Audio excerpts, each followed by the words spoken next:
நேற்று 29/4/2025 இன்னைக்கு 30/4/2025 இந்த 2 நாள் வாழ்க்கையிலே மறக்கவே முடியாது. அந்த அளவுக்கு எல்லாம் போட்டு துயரம் தொரத்தி தொரத்தி அடிக்கும்பாங்கள்ல, அது எல்லாமே இந்த 2 நாள் நடந்துச்சு. எல்லாமே கைக்கு பக்கத்துல இருக்கும், சாப்பிட முடியாதுங்கிற மாரி, நேத்து எனக்கு கிருத்திகை நட்சத்திரம் பிறந்த நாள்னு சொல்லிட்டு பாயாசம்லாம் சாப்பிட்டு முடிச்சது. அது ஒண்டி தான் ஆகாரம். நேத்து 3 வேளையும் சாப்பிடல சண்டை பண்ணிக்கிட்டு. இன்னைக்கும் காலையில, நைட்டு இப்படியே பொழுது போயிருச்சு. இதன் காரணமா நேத்து நேத்து ஒரு டெய்லி 4 வீடியோ அப்லோட் பண்ணிக்கிட்டு இருந்தது. நேத்து ஒரு வீடியோ தான் அப்லோட் ஆனுச்சு.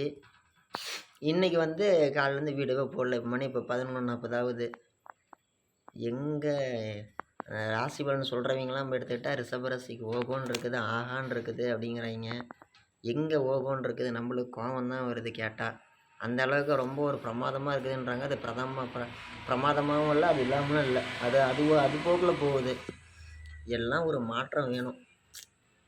நேற்றும் கோயிலில் தான் படுத்துவனேன், இன்றைக்கும் கோயிலில் தான் படுத்துங்கிறேன். எல்லாம் ஒரு மாற்றம் வரும், எல்லாம் ஒரு நாள் மாறும். என்ன மாறும்னா சொல்ல தெரில. ஆனால் ஏதோ ஒன்று நான் தொலைகிட்டு இருக்கிறேன். எங்கே தொலைகிறதுன்னு தெரியாமல் தொலைகிட்டு இருக்கிறேன்.